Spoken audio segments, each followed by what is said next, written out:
Assalamualaikum warahmatullahi wabarakatuh. Dan salam sejahtera untuk kita semua.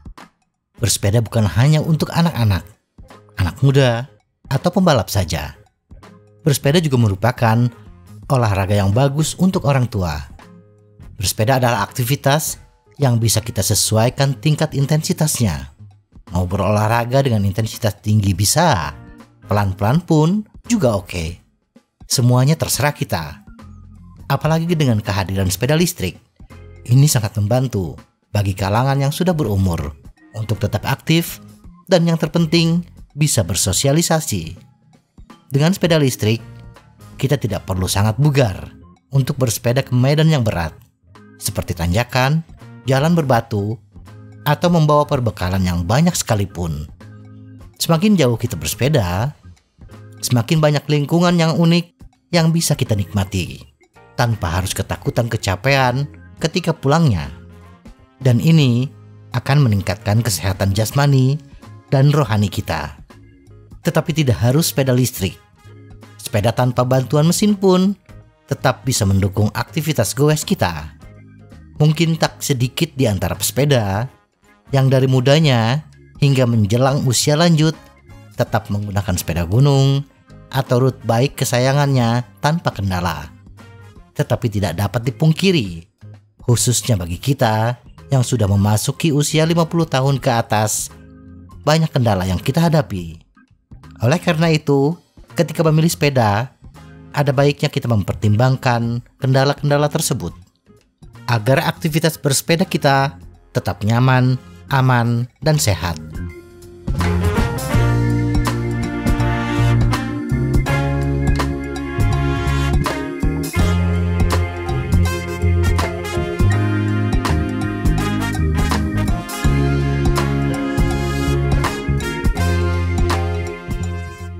Kendala yang dihadapi, mempertahankan kebugaran kardiovaskular akan semakin penting seiring bertambahnya usia, sehingga kita bisa menurunkan risiko kanker, stroke, dan penyakit jantung.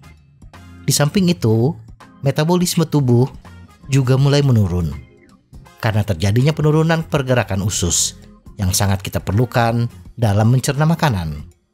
Metabolisme tubuh turun, tetapi jumlah makanan yang masuk tidak mengalami perubahan. Kemudian, dengan seiring bertambahnya usia, kita juga sering mengalami radang persendian, berkurangnya keseimbangan tubuh, akibat menurunnya koordinasi motorik tubuh. Secara umum, olahraga dengan intensitas sedang lebih memberikan banyak manfaat dibandingkan berolahraga dengan intensitas rendah. Saat bersepeda, kita bisa memilih apakah kita akan berolahraga dengan intensitas tinggi ataukah dengan intensitas sedang. Sifat bersepeda yang berdampak rendah, di mana tidak terjadi tekanan yang terlalu keras pada otot dan persendian kita, membuat bersepeda menjadi pilihan terbaik bagi kita yang sudah berumur. Menjadi aktif, beraktivitas di lingkungan dengan udara yang segar, dan interaksi sosial yang tinggi, sangat penting untuk tetap sehat di tahun-tahun senior kita. Bersepeda bersama teman-teman memungkinkan kita bisa mengobrol sambil terus melaju. Kalaupun kita bersepeda sendirian, manfaatkan persinggahan yang banyak pesepeda lainnya, sehingga interaksi sosial kita tetap terjaga. Dari semua kendala dan manfaat bersepeda ini, maka sepeda yang terbaik untuk kita yang sudah memasuki usia tua adalah sepeda yang bisa melatih sistem kardiovaskular kita tanpa terbebani dengan pengerahan kekuatan otot yang tinggi dan tidak membebani persendian kita.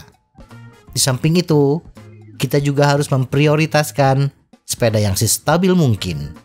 Bisa dikatakan, sepeda yang cocok untuk kita adalah sepeda yang ringan dalam hal kayuhan, nyaman, aman, dan mudah. Desain yang stabil. Sebagaimana kita paparkan sebelumnya, kendala yang paling banyak dialami oleh kita yang sudah lanjut usia adalah berkurangnya keseimbangan. Oleh karena itu, memilih sepeda dengan desain yang stabil akan mengurangi risiko akibat berkurangnya keseimbangan. Desain sepeda yang stabil adalah sepeda yang dirancang dengan posisi duduk yang lebih rendah, tetapi tetap mempertahankan ketinggian sadel yang optimal agar lutut tidak terlalu terbebani. Desain seperti ini dapat kita temukan pada sepeda dengan sudut seat tube yang lebih landai, seperti yang ada di sepeda gunung. Kita bisa menambahkan kelandaian sudut seat tube ini dengan menggunakan layback seat post yang panjang. Layback seat post memungkinkan kita duduk lebih ke belakang, sehingga rentang kaki tetap optimal tanpa harus meninggikan posisi sadel. Sehingga dalam kondisi darurat, kaki kita masih bisa mencapai permukaan jalan dengan cepat. Di samping itu, desain yang memungkinkan kaki kita tidak terlalu jauh dari tanah adalah sepeda dengan ketinggian bottom bracket yang rendah. Dan ini juga kita dapatkan di sepeda gunung. Fitur lain yang dapat membantu stabilitas adalah sepeda dengan wheelbase jarak antara kedua pusat roda yang panjang dengan sudut heat tube yang landai. Sepeda dengan wheelbase yang panjang akan menambah kestabilan sepeda, sedangkan sudut heat tube yang landai akan mempermudah sepeda ketika melibas rintangan seperti bebatuan atau gundukan apapun di permukaan jalan tanpa banyak menyebabkan getaran akibat benturan tadi. Kemudian, untuk meningkatkan kenyamanan dan kestabilan sepeda, upayakan menggunakan ban yang lebar. Semua itu akan kita dapatkan bila menggunakan sepeda gunung. Walaupun ban sepeda gunung lebar, tetapi rata-rata ban sepeda gunung menggunakan knop yang besar, di mana bila kita bersepeda di jalan aspal, membuat kayuhan akan terasa lebih berat. Oleh karena itu, ada baiknya mengganti ban sepeda gunung dengan ban hybrid yang lebar, tetapi kembangannya tidak terlalu banyak atau semi-slick. Posisi duduk yang nyaman. Naik dan turun dari sepeda sering kali menjadi permasalahan bagi orang tua. Sepeda dengan top tube yang tinggi, seperti sepeda jalan raya atau hybrid, akan mempersulit para senior untuk naik dan turun dari sepeda. Oleh karena itu, pilihlah sepeda dengan top tube yang rendah. Idealnya adalah seperti sepeda perempuan. Tetapi bila kita tidak menyukai desainnya, kita bisa memilih sepeda gunung yang rata-rata top tube-nya didesain lebih rendah pada bagian yang dekat dengan seat tube. Atau bila kita memiliki dana lebih, kita bisa menggunakan dropper seat post, sehingga kita bisa menurunkan posisi sadel ketika naik atau mau turun dari sepeda. Di samping itu, posisi duduk yang nyaman juga akan kita dapatkan bila posisi duduk kita lebih tegak. Memilih sepeda dengan ukuran yang lebih kecil dari yang seharusnya dan ketinggian handlebar diposisikan lebih tinggi akan membuat posisi duduk kita lebih tegak. Bila memungkinkan, gunakan stang riser bar dan stem yang lebih pendek, sehingga posisi genggaman tangan bisa diatur lebih mendekati tubuh dan lebih tinggi.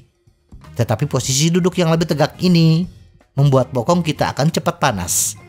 Oleh karena itu, upayakan sepeda kita menggunakan sadel yang empuk dan berlubang di bagian tengahnya sebagai sirkulasi udara. Giring rendah. Bagaimanapun, kita harus mengakui bahwa dengan semakin bertambahnya usia, tenaga kita akan semakin berkurang. Otot-otot kita sudah tidak otot baja lagi. Di samping itu, giring yang tinggi akan lebih membebani persendian kita, khususnya di bagian lutut. Memang bisa kita bersepeda dengan giring yang tinggi, tetapi karena berkurangnya kekuatan otot, menyebabkan putaran pedal kita pun akan berkurang. Bersepeda dengan putaran yang rendah atau cadence rendah memungkinkan kita bersepeda dengan kecepatan yang rendah pula untuk mengimbangi kecepatan bersepeda anggota kelompok yang lain. Tetapi cadence yang rendah akan menyebabkan kita lebih mengandalkan kekuatan otot tanpa kita sadari. Dan ini efeknya membuat kaki kita pegal setelah bersepeda. Di samping itu, cadence yang rendah tidak melatih sistem kardiovaskular kita dengan baik. Oleh karena itu, memilih sepeda dengan giring yang rendah memungkinkan kita mempertahankan kecepatan yang sesuai dengan kelompok kita, tanpa kehilangan latihan kardiovaskular dan tidak pegal-pegal setelah bersepeda. Putaran cadence yang ideal, yang bagus untuk peningkatan kebugaran kardiovaskular adalah berkisar antara 70 hingga 80 rpm. Kaset dengan rentang gear rasio yang lebar memungkinkan kita mengayuh sepeda dengan cadence yang ideal untuk kecepatan yang sesuai dan ketika menghadapi tanjakan. Di sisi lain, orang tua biasanya tidak terbiasa berpindah-pindah gear. Oleh karena itu, menggunakan single chainring adalah yang paling tepat. Walaupun kaset dengan low sprocket besar seperti 51T memungkinkan kayuhan yang lebih ringan untuk single chainring, tetapi sebaiknya hindari penggunaan sprocket yang berada di sisi luar karena berpotensi memperbesar gesekan rantai yang bisa menambah beratnya kayuhan. Bila kecepatan bersepeda kelompok kita ada di kisaran 10 hingga 15 km per jam, maka upayakan menggunakan single chainring yang paling kecil, misalnya 28T, sehingga kita bisa menggunakan sprocket tengah 20 hingga 23T pada cadence yang ideal 70 hingga 80 rpm, tanpa harus ngebut dan banyak berpindah gigi. Monitor detak jantung. Kita bukan lagi anak muda yang bisa memicu adrenalin tinggi sehingga melonjakkan detak jantung kita. Jantung kita sudah tidak sekuat mereka. Oleh karena itu, hal yang terpenting daripada upgrade komponen sepeda yang mahal, lebih baik melengkapi sepeda kita dengan monitor detak jantung yang terbaik. Monitor detak jantung akan menjadi pengingat kita kapan harus istirahat, kapan kita bisa melanjutkan perjalanan kita lagi. Bila dana kita terbatas, seperti saya, kita bisa membeli monitor detak jantung yang bisa kita sambungkan ke smartphone kita. Saya membeli paket monitor detak jantung dan sensor cadence sekitar 400 ribuan. Semoga informasi ini bermanfaat. Tetap sehat. Salam goes.